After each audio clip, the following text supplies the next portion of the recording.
From Wood TV, this is 24-Hour News 8. You have joined us on a big night at 5. We are talking live with the Vice President. Mike Pence is standing by in Washington. Political reporter Rick Albin will go one-on-one with the VP. It's an interview you'll only see on 8, and it's coming up in just moments. But we do want to start with the wicked winds. Look at this, a building in downtown Clarksville blown apart. 24-Hour News 8's Lindsay McComal is there. We'll take you there live in just moments. A portion of the roof at a Lakewood school is also ripped off today. Students were forced to evacuate. And hundreds of trees down across West Michigan, many landing on homes. 106,000 are without power. The good news is tonight we haven't heard of any serious injuries. Chief Meteorologist Bill Steffen is here with a look at how long these strong winds will last, Bill. Well, bottom line is we've already had our strongest winds. The winds will stay strong, though, through this evening, but diminish quite a bit as we head past midnight. Let's take a look downtown at the Ford Museum. It's interesting to note that the pole bends, the flagpole there, but the flag has been hanging tough. Note the camera bobbing up and down there in that strong wind. We've had gusts downtown to 67 miles an hour on top of GVSU. The high wind warning ends at 7 o'clock, though it stays pretty windy here during the day. Here's a look at what we have for wind speeds at the current time. We've got 29 at Ionia, 36 Battle Creek, 34 at Kalamazoo. Those are the steady winds, not even the gusts. You take a look at the gusts from the last hour. We're still up at 58 miles an hour at Kalamazoo, 54 Ionia. You can see the winds aren't quite as strong there over along the lake at the lakeshore. Here's a look at what we expect here for this evening. Breezy conditions. Our temperatures here are going to be dropping from the low 40s into the 30s. We get below freezing tonight. Winds this evening will still be out of the west at 20 to 30 miles an hour. Our sunset time comes at 6:42. We'll have a lot more for you straight ahead. By across West Michigan right now. We'll show you all of the damage coming up in just minutes. First, though, an interview that you'll only see on 8. We are talking live with Vice President Mike Pence. Tonight, the debate over health care is heating up. Political reporter Rick Albin is here with the interview. Obviously, this was one of the major tenets of the campaign, and the vice president, as well as then candidate Trump, talked very often about repealing and replacing. Let's go live to Washington. And Mr. Vice President, thank you very much for doing this to begin with. You bet, Rick. Good to be with you. Let's talk a little bit about this. Repeal and replace. That was the mantra. In your opinion, does this bill that's been introduced in the House live up to that billing? We believe this is the beginning of the end of Obamacare. And when you think about the burden that Obamacare has placed on American families and American businesses since it was signed into law in 2010, this represents a historic opportunity for President Trump, our administration, and the Congress to keep a promise to the American people. And the legislation introduced this week is really the beginning of a process where we will not only repeal Obamacare, repeal the taxes and penalties that are within it, reform Medicaid, give states like Michigan greater flexibility, but we're also already beginning in this legislation to replace Obamacare with the kind of health care reform that'll lower the cost of health insurance by giving the American people more choices, including buying health insurance across state lines. So we're early in the process, Rick, but the response that we're getting from across the Capitol and more importantly across the country is heartening. And the President and I are determined to work with members of Congress to keep that promise and repeal Obamacare and replace it with the kind of health care solutions that will improve the lives and improve the economy of this country. It's no surprise that there are some in your own party that say they don't think this repeals enough of the Affordable Care Act. And there's some advocacy groups, including AARP, that say this new replacement doesn't replace enough. How much convincing, or maybe a better question, how much changing will have to be done to get to a majority on some type of replacement and repeal? Well, the legislation that was introduced in the House this week, I think the President said we're certainly open to improvements, but this is the framework we believe that will begin the process of repealing and replacing Obamacare, and doing that in the kind of orderly way that the American people would fully expect. I think the criticisms, sincere criticisms of the legislation will be taken into account, and different from when Obamacare was passed into law back in 2010, Rick, This is all taking place beginning today before hearings on Capitol Hill. There'll be amendments that are offered. There'll be votes that are taken. Literally in the coming weeks, the American people are going to see what they frankly haven't seen for a while on Capitol Hill on major legislation. They're going to see a fully transparent, wide open debate. And at the end of the day, we're confident this legislation will move forward, and that, combined with efforts our administration is taking to expand choices for Americans, that with another bill this spring that will bring about even more reforms of health care, we're just convinced that not only will Obamacare go away, but as the president promised, we're going to have a better health insurance economy, a better health care system in this country as a result. As a former member of Congress and Mr. Vice President, we only have about a minute. You know how important it is to get that score from the Congressional Budget Office. That hasn't happened yet. If the cost is too high or too many people are not served, does that create a big problem for this bill? Well, you're right. We're expecting the Congressional Budget Office to put out those numbers either later this week or early next week. The reason it's a little delayed, Rick, is frankly because we were already listening to the concerns of some conservatives on Capitol Hill. Some changes were made just in the last week. But at the end of the day, I think this is going to add up to be a big win for the American people. I mean, repealing Obamacare with its taxes and penalties and its mandates on the American people and replacing that with a health insurance system that gives the American people more choices to buy health insurance across state lines and gives states like Michigan the ability to reform Medicaid in ways that will literally improve people's lives. It's going to be an enormous step forward for the American people. Mr. Vice President, we appreciate your time. We look forward to talking to you again very soon, and thank you for doing this evening. We do have continuing coverage of the health care debate coming up on your 24-hour News 8. At 5:45, we're going back live to Washington, D.C. with a closer look at how the American Health Care Act could impact you. Now to the damage across West Michigan. Trees down, even some buildings ripped apart. And the power outage numbers are staggering. More than 100,000 homes and businesses are in the dark in West Michigan alone. You can see from this list, Kent, Kalamazoo, and Calhoun counties have the most outages. Consumers Energy says some could be without power until Sunday. Our team is spread out all over the viewing area this afternoon, and we'll start with 24-hour News 8's Lindsay McComal. She is live in Clarksville with a wind has wreaked havoc on Main Street. Lindsay? Well, Brian and Sue, this is a look at Clarksville right now. I'm going to get out of the way to let Kyle give you a better perspective of this building. This was the old library here. It was also a restaurant being renovated on the bottom floor of this building. Right now, there is not much left of it. I do want to bring Alan Jackson in now. He owns a repair shop just within a couple hundred feet of this building, and you were here when everything happened. Yeah, we were stepping outside when we heard the initial boom of it and come running down. It had blown the front window out of the building. I knew that the people that were renovating it were working, so I come down to see if there was anybody inside, and that's when I seen the back wall was gone, and then we immediately started to cordon it off and get help coming, get 911 called because there was a lot of damage on its way. After that time, when the fire department got here, probably within 15 minutes, half of the roof section lifted off and come over the top. And you said it flipped. It flipped right over the top of the building, and then about 10 minutes later, the second half of the roof come off. Okay. And now, since then, it's just been pieces falling here and there. And yeah, we did just a few minutes ago see another chunk start to fall off, and the fire department is still on scene, kind of waiting for the top half of that building. Now, again, though, no one injured, thankfully, and you guys were able to get everyone out. Yep, make sure everybody was clear, and then we evacuated the adjoining businesses next to it. Mm-hmm. Okay. Well, Alan, good to see that you're safe, to see that everyone else here is safe. We are continuing to stay on scene here. As I said, the fire department is still here. They are waiting for the top portion of the building to at some point topple over. Winds are still very high in this area, so we will have another update coming up at 6 o'clock with how the situation is here in Clarksville. I'll send it back to you guys for now. Okay, thank you, Lindsay. Fortunately, no injuries there. Well, we are learning that a shelter is opening in Ionia County for anyone without electricity. It'll open at 8:30 at the Ionia Armory Community Center at Main and M66. If any other shelters open, we will certainly pass that along.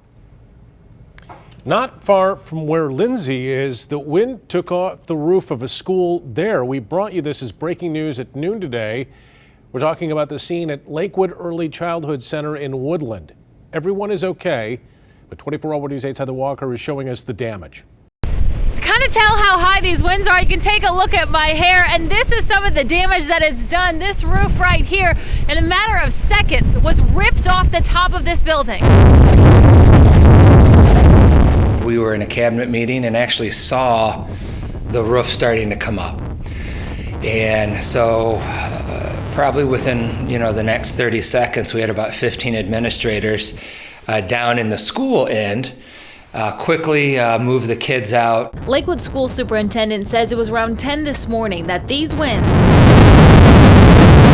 hit the roof with so much power that a top layer flew off. We were very fortunate that it wasn't during recess. The Early Childhood Center teaches kids as young as 3 years old, providing pre-K and kindergarten classes. Their playground is steps away from where this roof landed. I've never seen wind this strong and this steady in a long time. All 225 kids were evacuated and taken to the high school where parents picked them up. At first it was a little crazy, but it sounded like they had everything under control. And to no one's surprise, the kids had no issues with going home early. Do you like that? Yeah. You get to go home and hang out with mom now? Yeah. Lakewood Early Childhood Center will remain closed tomorrow. They're going to assess the damage. We'll let you know if they'll be open on Friday. In Woodland, Heather Walker, 24-hour News 8. Now to Kent County, where nearly 40,000 homes and businesses are in the dark. Joe LaFergie is live in Cutlerville showing us the damage there. Joe? Yeah, this gives you an idea, guys, of just how damaging that wind was today. This tree resting on this roof at a home here in Cutlerville. But if you walk over here, you can see where that tree actually crashed into the home and actually damaged the inside. You'll see that in a second. No one was injured, but it was a really close call. You don't even know what's going on, do you? It hit just as Angela White and her kids ate lunch. Yeah, we were just sitting there eating tacos. Next thing I heard a snap and a boom, and it shook the whole trailer. This is what she found when she checked out the front of her one-year-old home. From the bathroom ceiling, It actually went through and hit. You see it? to her son's bedroom. My son's not home, thank goodness, because he would have been in his room playing. This is just one example of the damage caused as March winds whipped through West Michigan, some as high as 67 miles an hour. In Rockford, trash cans were strewn around, tree limbs blocked roadways. Power outages all over the Grand Rapids area turned busy intersections into four-way stops. And it's not over. As the winds begin to die down, the cleanup is just starting. They have a person coming with a tree to cut the tree down, and then I think they're going to put a tarp over it tonight, and then they're going to have someone come fix it tomorrow. At 6, more close calls and some heavy lifting. Right now we're live in Cutlerville. Joe LaFergie, 24-hour News 8. All right, Joe, a lot of damage there as well. Kind of the telltale sign all over West Michigan today. Thanks for that live report. Well, we are getting reports of a couple of semi-tractor trailers that were blown over. This picture is from M37 south of Caledonia at Cherry Valley. Both directions of M37 are shut down right now as police clean this up. We're also hearing that a semi got blown over on M66 in Ionia County near Eaton Highway. However, that highway is not closed.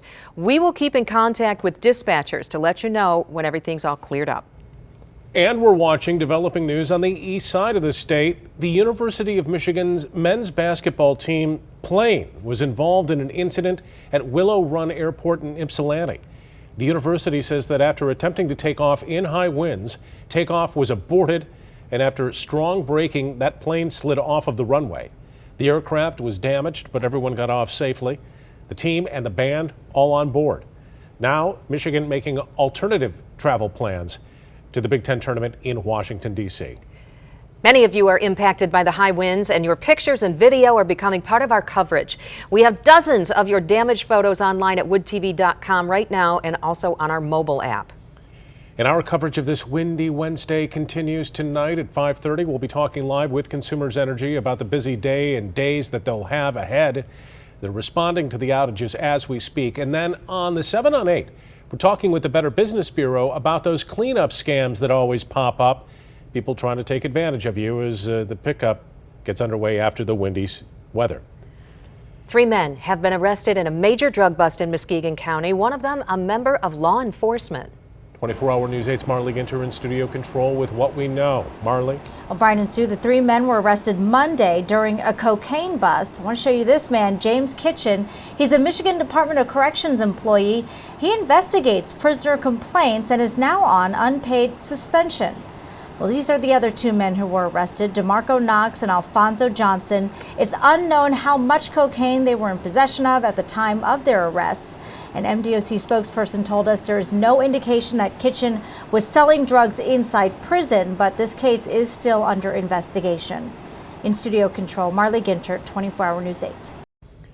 All right, Marley, thank you. Coming up next, a program designed to give students a way to anonymously report bullying or self-harm issues. It has been a huge success. We're looking at the numbers last year for OK to Say. And we're staying on top of the wicked winds causing a lot of problems for West Michigan. We're talking with Consumers Energy about the busy day that they've had and what challenges they'll face moving forward. And some big news for the Woodland Mall. They're investing millions into their facility. We'll tell you what's changing.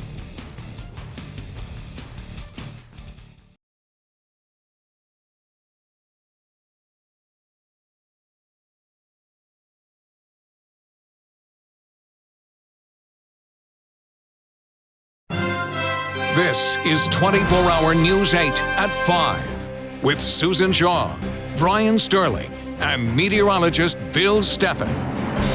Well, some new numbers are in from the Attorney General's office, and they show that a school program designed to stop bullying and suicides is working. 24-hour News 8's Emily Leonard is here now with the numbers for OK to Say.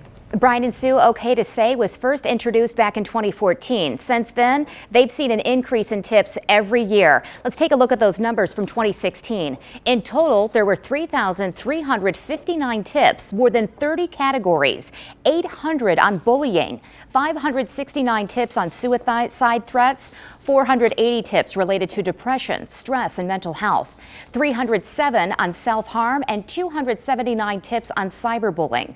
Tips are up nearly 55%. 2017 is off to a good start. OK to Say technicians got 275 tips in January and 416 in February. Now, here's a look at the years past. In 2014, the year OK to Say was introduced, there were just 601 tips. It was only active for part of the year. For calendar year 2015, the program received a total of 2,169 tips. Here's how OK to Say works. The program acts as an early warning system in Michigan schools to prevent tragedies before they occur. Anyone can call the tip line or text, email, or submit the online form. State law protects the confidentiality of the reporter's identity. The tip goes to a Michigan State Police technician who then forwards it to the appropriate party. Make sure your student has the tip submission information on hand. We'll have all of it posted right now at woodtv.com. Sue? Emily, thank you. Standing by here in the 24-hour tracking center. It's a busy place, I will tell you. How long are these winds going to last, Bill? Well, we've already had our strongest winds. Okay. We've had gusts as high as 67 miles an hour here in Grand Rapids and Walker. We'll show you a list of those a little bit later on. But it looks like it will stay windy here this evening. I want to start you out at Grand Valley. They've taken the American flag down because it kind of pulled away from the pole there.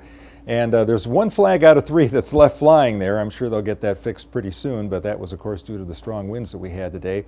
At Lake Michigan, the kiteboarders are out, having a good time enjoying the sunshine and the strong winds that are out there. It has not been quite as windy at the lake as it has been in inland areas. We still have the high wind warning. That will be in effect until 7 o'clock. And it's still going to be windy after 7 o'clock, but not as windy. The strongest winds are going to be dying down. When you wake up tomorrow morning, the wind will be down around 5 to 10 miles an hour. Nothing on Storm Track Live until you get up to the north, where there's been some light snow across northern lower Michigan. And up across the UP, you know, somebody that goes to Michigan Tech, they had an outright blizzard going on there this morning with visibility as near 0 and winds as high as 50, or gusts as high as 50 miles an hour. So it was a really nasty morning up there across parts of the UP. Conditions up there should improve this evening. We got some clouds coming in here tonight, but no real precipitation. But watch what happens here during the day tomorrow. We got a lot of clouds around here at noon. In the afternoon, a band of snow tries to develop off to our south. And if you're south or along or south of I-94, there's a chance you could pick up an inch of snow in the grassy areas, plus some slick spots on the area roads. Wind's not that much of a problem. As that system leaves, some very cold air starts to come in, and we will be just unseasonably cold around here from Friday into next week. This look at current temperatures. We're at 45 Grand Rapids. You can see the colder air off to our north, still 50 down at Sturgis. These are current wind speeds. Now, we were running up to around 35. We're at 26 now in Grand Rapids. We're still 35 there at Kalamazoo, a little bit less as you see at the lakeshore where it's only in the 20s. Here's what our peak wind gusts are at the current time. Still up at 47 in Grand Rapids. Peak wind at the airport was 64, so that's 47 is better than 64, but still very windy out there. Here's what our futurecast shows. Still quite windy out there now, and it's still pretty windy here at 11 o'clock tonight. We're at 26 miles an hour, but after 11 o'clock, watch how the winds taper off. 2 a.m. we're down to 11 miles an hour in Grand Rapids, and you can see some of these single figures showing winds down around 5 to 10 miles an hour for daybreak. If you're going out this evening, though, winds are still up at 20 to 30 miles an hour. Temperature falls to around 34 degrees by around 11 o'clock or midnight. So winds gradually diminish, especially after midnight. There's a chance of snow south tomorrow.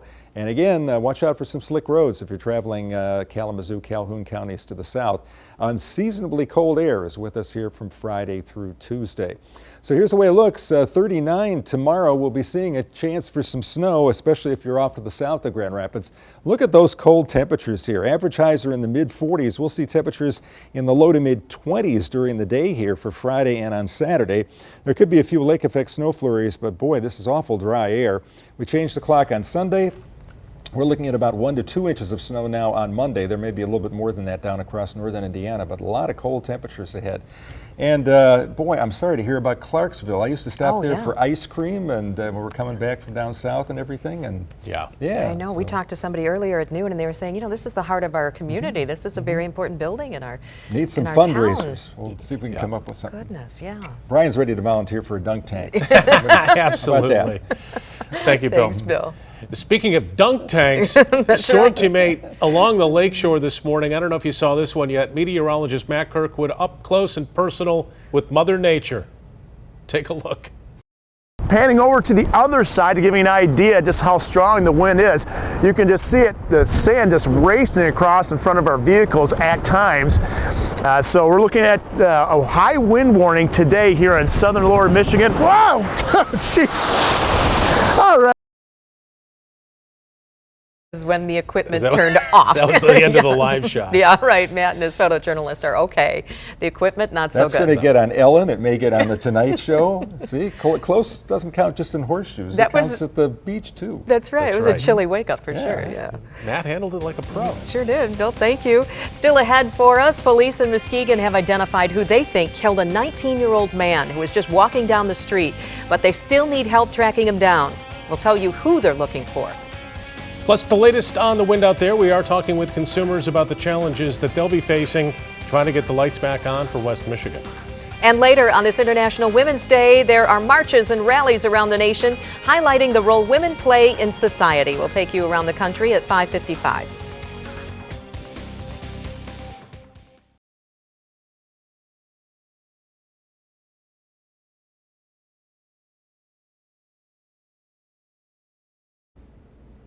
In Mississippi, investigators are on the scene trying to answer key questions now in a deadly crash involving a tour bus and a freight train. NTSB officials are in Biloxi. The train apparently struck, was a hit at the tracks of a crossing. Investigators say the crew hit the emergency brakes, slowing the train's speed down to 19 miles per hour when it hit the bus, pushing it about 200 feet. Federal investigators examining a number of factors now, including the bus driver's history, maintenance of the vehicle. Witnesses say some of the bus passengers were trying to get off when the train hit. 4 were killed. We know that the train had a forward-facing image recorder on it, so that will be very important. We will send that back to Washington, D.C., where it can be analyzed at the NTSB's Recorders Lab. There have actually been 17 crashes at that crossing over the last few years, including one just 2 months ago. In Macomb County, state police are leading the investigation into a deadly crash. Troopers responded to the collision in Crystal Township, east of Stanton. A 67-year-old man was traveling east on Sydney Road when he went into the intersection and was struck by a minivan driven by a 74-year-old woman. The passenger in the first car, a 61-year-old woman, was killed. 3 other people involved were taken to the hospital. The cause of this accident is still being investigated. In Sturgis, a business went up in flames early this morning. It happened at Cobalt Holdings, a scrap tire recycling and manufacturing business. Crews reported 20-foot flames from a trailer close to the building. They believe that recycling materials caught fire there. No injuries were reported. The building was fully evacuated when the fire department arrived. The cause of the fire not known at this hour. Coming up, we're live in Washington, D.C. What's next for healthcare in America? We'll break down the newly introduced legislation and how it might impact you. First, though, we're catching up with Consumers Energy as the wind continues to roar out there. We're getting an update on their efforts to get the lights back on all over West Michigan. And I got to look at some of the peak gusts that we had today. Topping the list, 67 miles an hour downtown Grand Rapids. That was at GVSU on the roof. Walker, west side of Walker, 67 miles an hour. Lansing at 64, the Kent County Airport also at 64 miles an hour, Ionia at 62, Battle Creek at 59. Many locations with wind gusts around 55 to 60 miles an hour. Winds diminished tonight, that's the good news. We got more good news to share with you as we continue with weather coverage next.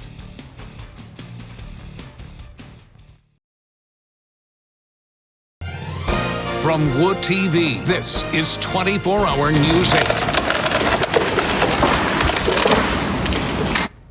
It's a scene that we're seeing all over West Michigan today. Trees blown down in these wicked winds. We're also seeing damage to buildings. At the top of the show, we did take you live to Clarksville, where a building on Main Street has been ripped apart. The number of power outages continues to grow. More than 100,000 homes and businesses are in the dark in West Michigan alone. Statewide, 217,000 Consumers Energy customers are without power. Joining us live over the phone from a hallway, Roger Morgenstern from Consumers Energy.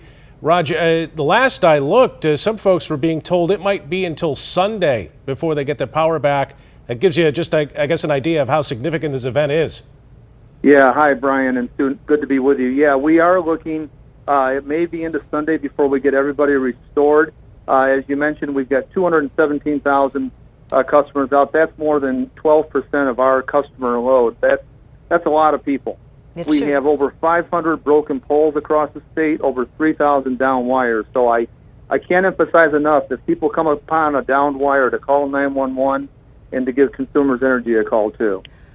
Have you seen an event like this in recent years? That sounds like an amazing number of even power poles alone snapped. Yeah, it's in terms of customer numbers, it's the most since Christmas of 2015, when we had about 161,000 people out.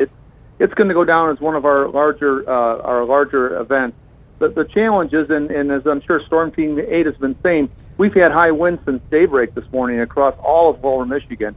So the numbers have just been going up exponentially. So we're looking forward to the weather calming down here this evening, and we'll hit that restoration as hard as we can and as safely as we can. Yeah, you're looking for the break, that's for sure. Roger, you've got a command center set up near Rockford. What does that allow you to do there? Yeah, that allows us to bring all of our field leadership, has all the assets they would have inside one of our service centers like we have in Wyoming, but it's right out there in the field. The Rockford-Sparta area is one of our hardest hit areas in Kent County. So we have computers set up, we have radios, 800 megahertz radio, so we can communicate not only with our crews but also with emergency management folks from Kent County and other jurisdictions. So it's bringing everybody out to the field. We also have a large mobile storm unit there, a storm trailer that is a storeroom on wheels, if you will, that allows us to get equipment to our crews quickly so we can get people back on. How many crews do you have working to restore power right now? Well, what I've heard, really, if you count everybody from our call center folks who have been very busy today to our line workers, we have over 1,500 people working to restore power across the state. We have crews coming in from, I believe it's Ohio, Indiana, and Kentucky to help with the restoration efforts. So it is certainly all hands on deck. All right. Patience prevails here. It's going to be a busy couple of days for you guys. Roger Morgenstern with Consumers, thanks for taking time out of your busy afternoon to talk to us live. Thanks, Roger. And take a look at this video coming in from Rick O'Rourke. These are images of the waves slamming the pier at Holland State Park. We want to turn things over to the man that's been tracking all of the wind out there, Chief Meteorologist Bill Steffen. Bill, when do you see things calming down out there? Well, they'll certainly calm down tonight, especially after midnight. But boy, I tell you, I had whitecaps on the bird bath today. Let's take a look at Lake Michigan one more time. And take a look at the kiteboarders. A kiteboard convention going on at Grand Haven. A lot of them out there enjoying the sunshine and catching some air out there with these big waves coming in. We've had waves out on Lake Michigan running about 5 to 10 feet today. In the distance, you can see the waves crashing against the lighthouse.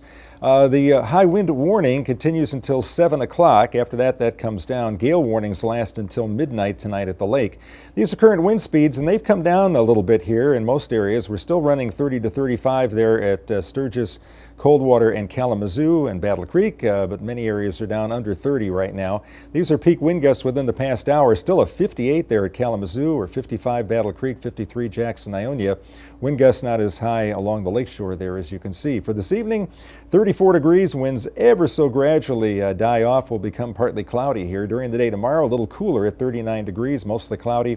There'll be a chance for some light snow, especially down toward I-94 and south. Coming up, we'll talk more about that and about the Arctic air on the way for this weekend. All right, Bill, thank you. And take a look at this, an extremely close call in Gowan near Greenville. Susan DeCesar sent us this picture in tonight of a crushed toy cabin at her daycare. She said the kids were begging to go outside, the ones that she was caring for, but she wouldn't let them because of the winds. Moments later, a huge pine tree came crashing down right on that play area. Oh, this wind is going to be sticking around for a while, and Consumer says many will be without power for a long time. If you do have your phone charged, you're going to want to make sure that you're staying up to date with things on the Storm Teammate mobile app. There's a link to the outage map and your up-to-the-minute forecast. And the weather is also postponed to an ongoing search in Battle Creek tonight. On Saturday, a car went into the Kalamazoo River there. Crews still can't get it out. Well, today they had to call off the search because of the strong winds. The Michigan wing of the Civil Air Patrol, which is part of the U.S. Air Force Auxiliary, was supposed to search the area today, but they can't fly in winds above 30 knots. City officials say the CAP will fly tomorrow morning, weather permitting. Police believe that a missing man from the Detroit area may have been behind the wheel of that car. And this just coming into the newsroom now, Grand Rapids police have made an arrest in a late-night shooting. It happened just after midnight. The man showed up at the hospital with a gunshot wound to his chest. Well, this afternoon, police arrested a 35-year-old man in Kentwood. This after a 4-hour-long standoff. Charges will be discussed tomorrow. Police are still investigating.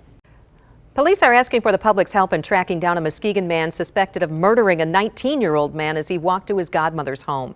Johnny Brown III is wanted on open murder and felony firearm charges in connection to the April 13th, 2016 death of Jamal Kitchens.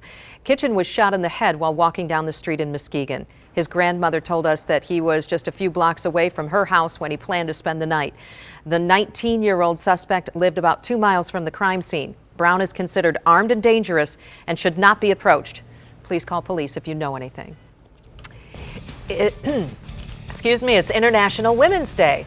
Marches and rallies are happening around the country to highlight the role that women play in our society. And coming up at 5:55, we're taking you around the country to some of these events. But first, it's a game they never thought they'd play, but they made an unbelievable comeback, and now Cornerstone University's basketball team is headed to Missouri. Everything you need to know about this big game, next.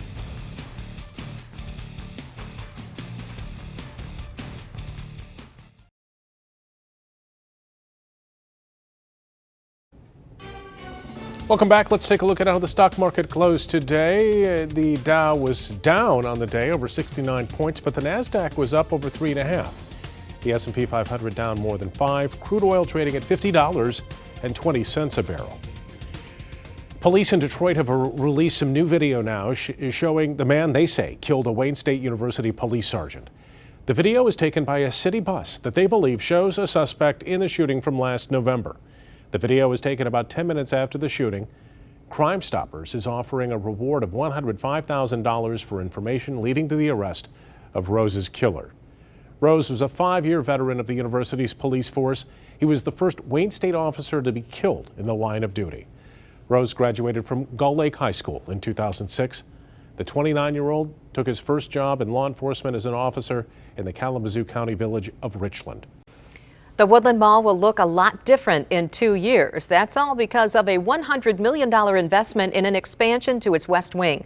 The owner, a Philadelphia-based real estate investment firm, they do plan to invest the $100 million in several additional shops and restaurants by 2019. 24-hour News 8's Sarah Hurwitz has more on the impact it might have. That's coming up tonight at 6. 3 West Michigan basketball teams are in Missouri this week. It's the National Association of Intercollegiate Athletics Division II tournament. The first team to take the court was the Cornerstone Golden Eagles, and boy, did they make a splash in their first round game. They were down 25 points at half, but they stormed back in the second half to win. Cornerstone beat Pacific Union 89-83. The number 1 seeded Golden Eagles will play Friday at 8:30 in the morning. Other West Michigan teams are in first round action as well today. At 5:45, Aquinas will take on a number 1 seed, Union College out of Barberville, Kentucky. Jack Doles will have highlights of both of today's games later on tonight. The 3rd West Michigan team in the postseason, Davenport. They're a number 3 seed in the tournament. Davenport takes the court tomorrow at 1:45. They play Tabor College, the Blue Jays out of Hillsboro, Kansas. And it was an exciting day for Detroit sports fans. Check it out. Concrete poured for the rink at Little Caesars Arena in downtown Detroit. It'll soon be the ice rink of the Red Wings and the hardwood floor for the Detroit Pistons. Red Wings and Olympia Development say that the arena is still slated to be up and ready to go by the start of the 2017-2018 season, with Kid Rock's concert, the first event scheduled for September 19th and 20th. Coming up next, we're live in Washington, D.C. What does the future hold for health care in America? We're breaking down the newly introduced legislation right after the break. And the big story today has been the wind, of course, but the big story for Friday and the weekend will be the cold. Take a look at this. Temperatures will reach the upper 30s tomorrow, but mid-20s for Friday and Saturday, only near 30 on Sunday. Keep that winter coat handy. Coming up, I'll show you when these strong winds are going to taper off.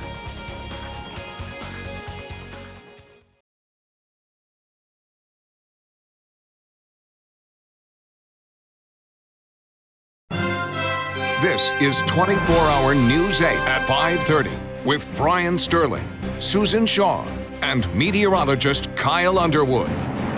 At the top of the hour, we were the only ones in West Michigan to talk live with Vice President Mike Pence. The big topic we pressed him on, the GOP's replacement for Obamacare. In your opinion, does this bill that's been introduced in the House live up to that billing? We believe this is the beginning of the end of Obamacare. And when you think about the burden that Obamacare has placed on American families and American businesses since it was signed into law in 2010, this represents a historic opportunity. Democratic leaders continued to voice concerns today over House Republican plans to forge ahead with the health care plan to replace Obamacare. Leaders held a press conference on Capitol Hill, and they warned that millions of Americans will lose their health coverage, and they stressed that health care is a right. And we're proud to stand up as Democrats to make sure that we are putting our values first. And one of the basic values is that health care is a right, not a privilege. And it shouldn't be a privilege only for the wealthy. And that's what the Republicans are trying to do.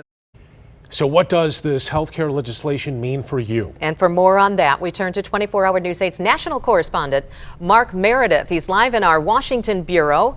Mark, thanks for joining us. Moments ago, the vice president told us he's confident health care reform can make its way through Congress. How likely do you think that'll actually be? So you can imagine the vice president wants to be optimistic, but when you look at how things work in Congress, nothing comes easy. Republicans still maintain control of both the House and the Senate. That's good news for the White House, but when in terms of getting this through Congress, it's a lot easier said than done because there is so much dissension between Republicans themselves. When we look at the House right now, Paul Ryan does have that uphill battle, but is likely going to be able to push this through. But what the real challenge is going to be in the Senate when they hear from representatives from all over the country, many of whom aren't going to be up for election anytime soon and are more likely to be stakeholders that they want to hold firm with what's been going on. Brian, Sue? In the short term, though, for folks here in West Michigan who depend on Obamacare, what will this repeal and replacement mean for them, Mark? In the short term, Brian, we don't expect to see any major changes. The 2017 insurance plans are likely to stay the same. And that's also because that this health care bill is just now being rolled out. So you can imagine that once this gets through Congress and there's going to be subsequent bills that come afterwards, there will still be quite a few changes. But for right now, you're not likely to see any major changes. It'll be later on when it comes to terms of what you would have to have paid in tax penalties to now what you're going to be expected to pay in tax refunds or in a tax break, if you will. And that's the way that at least Republicans, as well as the vice president, told Rick at the top of the hour. Right. Mark, the White House says that they're fully behind this proposal, but there's one key factor that could have a major impact, and it's the cost of all these changes. Do we know how much money this repeal will cost? Sue, that's the $1 million, if I dare say, $1 billion question. We're still waiting for the estimates from the Congressional Budget Office. That'll give members of Congress, not to mention the rest of us, a better idea of exactly how much money this reform is going to cost. The CBO, the Congressional Office, not able to give a number yet. It could come in the next several weeks, but the White House is already trying to say, don't listen to that number. They don't believe it's going to be accurate. But you do have to wonder, though, once those numbers come out, how conservatives as well as Democrats are going to say what they want to do with this kind of legislation. Guys? All right.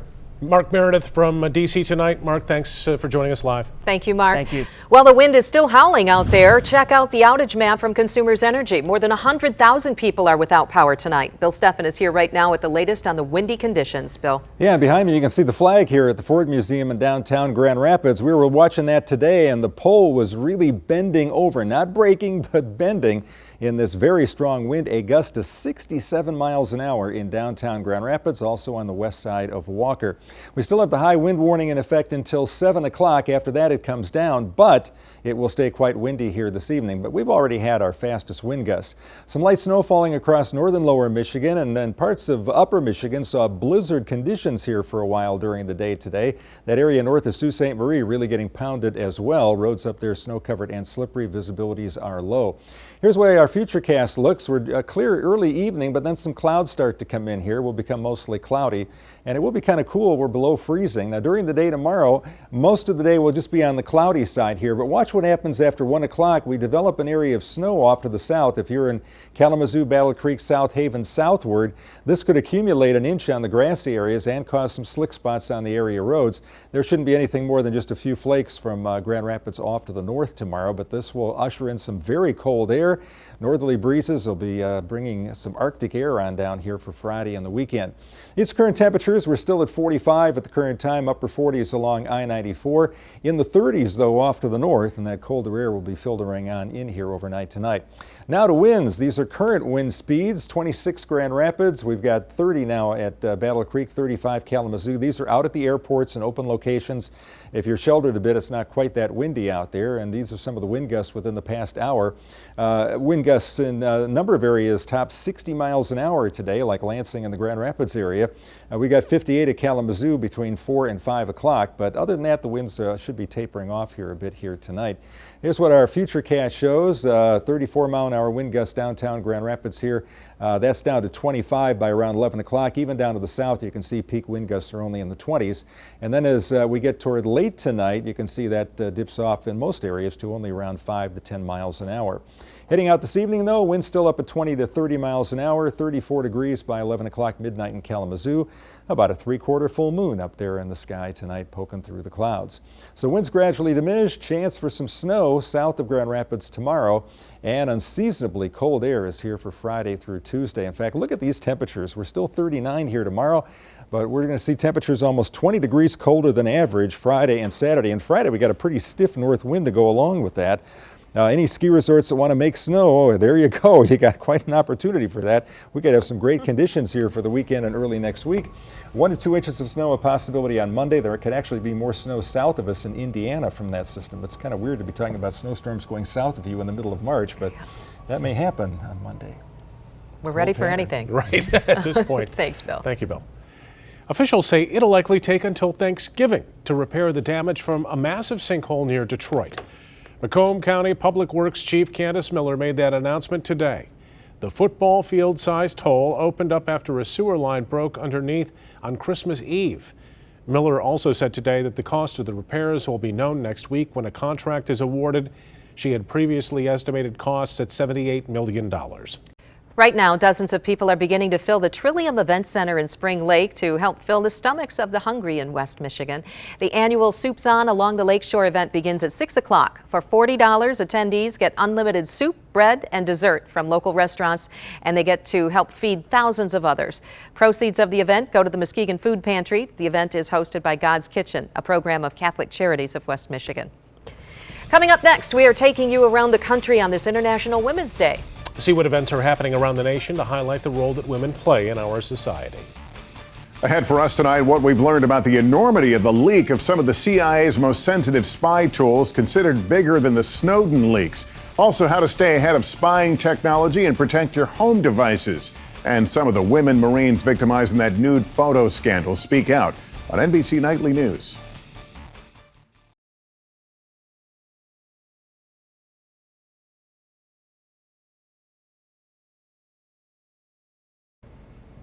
If your office, your commute to work, or your favorite lunch spot seemed a little less feminine today, here's why. Today is International Women's Day. The day being recognized in more than 50 countries with demonstrations called A Day Without Women. Tracy Potts is at one of those demonstrations outside of the Labor Department in Washington. Sue and Brian, we're at the Labor Department. This is where the federal government makes sure that working conditions are fair for everyone, and it's one of the places women chose to demonstrate today. Women's rights are under attack. What do we do? Stand up, fight back. Women marching in Washington, New York, Denver, Brussels, all over the world today, united. Women walked out and things shut down. In Rome, public transit came to a halt, leaving travelers stranded. In the U.S., schools closed, not enough teachers. Businesses were short-staffed. Rallies and marches like this are happening all over the country, in fact, all over the world today. The point that a world without women isn't much of a world at all. On Capitol Hill, lawmakers rallied for women who can't afford to skip work. We walked out to say enough is enough. Urging action on equal education and equal pay. You have marched for progress. Now you must run for office. First Lady Melania Trump hosted a women's luncheon at the White House while hundreds rallied across the street, demanding respect. We get catcallings on the streets. Sometimes there's not equal pay. Jasmine Tyler brought her young son. I want my son to remember that he can raise his voice for good and that he can really be a part of change. Demonstrators all over the world speaking with one voice. Their message, women matter. So women have spoken, but who's listening? Well, the White House is. The White House spokesman said today the president acknowledges the contributions of women. And then he also said he didn't notice a lot of female employees missing at the White House today. From the Labor Department in Washington, I'm Tracy Potts, 24-Hour News 8. Still ahead tonight at 6, team coverage from all over West Michigan on this very windy Wednesday. We'll start live in Clarksville. Main Street hit hard by winds. The former library ripped apart. We'll get you an update on just how bad the damage is. And look at this, semi-trucks blown over in West Michigan. We'll show you some of the worst damage and the latest on the power outages, all next, coming up on your 24-Hour News 8 at 6.